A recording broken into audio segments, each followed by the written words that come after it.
안녕하십니까, 문돌란TV입니다. 바이든과 한미 정상회담을 위해 워싱턴을 방문한 문재인이 영빈관에 머물지 않고 인근 호텔에 머물고 있는 것이 확인돼 논란이 커지고 있습니다. 지난달에 미국을 방문한 일본 스가 총리는 영빈관인 블레어 하우스에 머물면서 바이든과 정상회담을 가진 바 있습니다. 문재인이 현재 워싱턴을 방문 중에 있지만 영빈관인 블레어 하우스엔 태극기가 걸려 있지 않고 성조기만 걸려 있습니다. 태극기는 인근 호텔에 성조기와 함께 걸려 있습니다. 문재인이 영빈관을 사용하지 못하는 이유에 대해서는 블레어 하우스가 이달부터 공사에 들어갔기 때문이라는 것인데, 이에 대한 한미 양국의 공식적인 설명은 아직 나오지 않았습니다. 전해지는 바로는 공사 내용은 백악관 인근의 정부 건물들에 대한 냉난방과 환기장치 공사라고 하는데, 외부에서 볼 땐 영빈관 안에서 공사가 진행되고 있는지 전혀 감을 느낄 수 없는 상황입니다. 공사가 진행되고 있다면 인근의 공사 차량도 보이고 작업 인력도 보이고 할 텐데, 그런 모습이 전혀 눈에 띄지 않고 있는 상황입니다. 냉난방 및 환기장치 공사라고 하는데, 문재인이 방미 전에 공사를 마칠 수는 없었는지, 혹은 문재인 방미 후에 공사를 할 수는 없었는지 의문이 제기됩니다. 불과 한 달 전에 일본 스가 총리가 묵었고 그로부터 한 달이란 기간이 지났다는 점에서 이런 의구심이 자연스럽게 제기됩니다. 카멀라 해리스 부통령 부부도 1월 말부터 4월 초까지 블레어 하우스에 머물렀습니다. 미 부통령 부부도 얼마 전까지 머물렀었고, 또 문재인의 방미가 결정된 것이 최소한도 한 달 전이었을 가능성이 높다는 점에서 문재인도 영빈관 블레어 하우스에 머물 수 있는 상황이었기 때문에 문재인이 영빈관이 아닌 인근 호텔에 머물게 된 것은 뒷말을 낳을 수밖에 없는 상황입니다. 미 바이든 정부가 한국에 대한 백신 지원에 대해 정상회담 하루를 앞둔 상황에서도 내부 결론을 못 낸 것이 확인됐습니다. 사키 미 백악관 대변인은 회담 하루 앞둔 시점에 가진 정례 브리핑에서 한국이 이번 방문의 일환으로 미국 백신 지원을 모색하고 있는 데 대한 입장을 묻자, 한국 대통령이 우리의 백신 공급을 이용하려 한다는 의미냐고 오히려 되물었습니다. 미국 정부의 입장이 그대로 묻어나는 답변이었습니다. 백악관 대변인은 백신 공유 관련해 어떻게 공평하게 할 것인지, 또 어떻게 가장 도움이 필요한 지역에 도달할지 등 몇 가지 기준을 가지고 논의되고 있다고 말해 한국에 대한 백신 지원을 정상회담 하루 전까지도 쉽게 결론 내지 못하고 있음을 시사했습니다. 세계 수많은 나라들로부터 백신 지원 요청을 받고 있는 바이든 행정부는 상황이 어려운 가난한 나라 우선 지원, 그리고 공평하게 지원한다는 내부 원칙을 세워놓고 있습니다. 한국은 미국 정부의 이런 원칙에 부합하는 나라라고 보기 어렵습니다.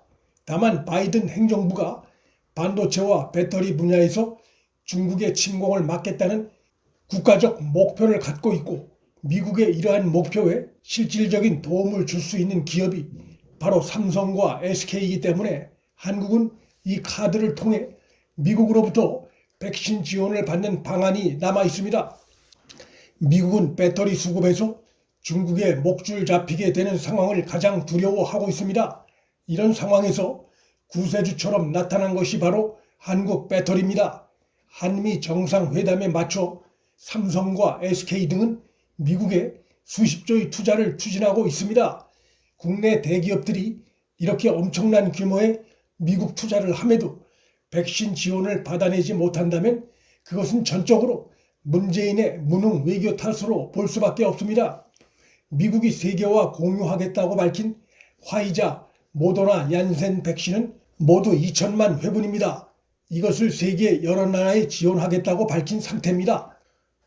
미국의 이러한 백신 지원 원칙과 한국 대기업들의 미국 내 반도체와 배터리 분야 초대형 투자를 종합할 때 2천만 회분 중에 과연 어느 정도의 지원을 끌어낼 수 있을지 문재인의 외교 성적표가 주목되고 있습니다. 여기에 제3의 변수가 떠올랐습니다. 미국 정부가 한미 정상회담에서 북한과 중국 문제를 핵심 의제로 다룰 것이라고 밝혔기 때문입니다.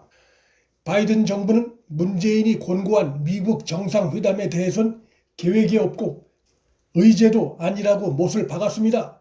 지금까지 중국과 북한 눈치 보는 외교를 해온 문재인이 지금까지처럼 중국 북한 문제에 대해 양다리 걸치기식 스탠스를 유지하려 들 경우 북한 완전 비핵화와 대중국 견제 공조라는 바이든 정부의 외교 정책과 정면 충돌할 수 있습니다. 바이든 정부가 한미 정상회담을 앞두고 판문점 선언을 존중한다고 밝혔지만 존중이라는 것과 계승이라는 것은 의미가 크게 다릅니다. 존중이라는 것은 외교적 립서비스 차원입니다. 문재인이 과거의 잘못된 외교 행태에서 벗어나지 못하고 아집을 부릴 경우 잘못하면 미국의 투자는 투자대로 대규모로 하고 손에 쥐는 백신은 얼마 되지 않는 최악의 정상회담이 될 수도 있습니다. 대기업들의 천문학적 투자 결단을 빗바라게 하는 초라한 결과를 초래한다면 문재인은 국민적 지탄을 면키 어려울 것입니다. 바이든이 정상회담 직전에 한국 전쟁 영웅에 대한 훈장 수여식을 열고 문재인도 참석해야 하는 것은 중요한 의미가 있습니다. 지금처럼 중국 눈치 보고 북한 비위 맞추는 경솔한 행동을 하지 말고 수많은 미군이 피 흘려 일궈낸 자유의 소중함, 한미 동맹의 소중한 가치를 더 이상 훼손하지 말라는 강력한 경고의 의미가 담겨 있다고 볼 수 있습니다. 문재인의 지난 4년간의 수상한 대외 정책으로 인해 한미 동맹은 현재 휴지 조각처럼 너덜너덜해진 상태입니다. 문재인이 바이든의 이 경고를 흘려보낼 경우 이번 정상회담은 물론이고 남은 임기 동안에도 정치적 어려움에 직면할 수도 있습니다.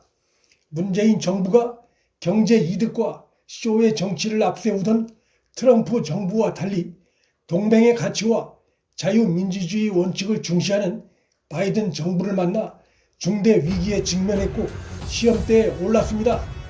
지난 4년간의 문재인을 지켜본 바이든에게 문재인의 더 이상의 대북 쇼의 외교, 거짓 외교는 통할 수 없게 된 상황입니다. 문틀란TV 여기서 마칩니다. 구독과 좋아요, 알림 설정은 방송 제작에 큰 힘이 됩니다. 시청해 주셔서 감사합니다.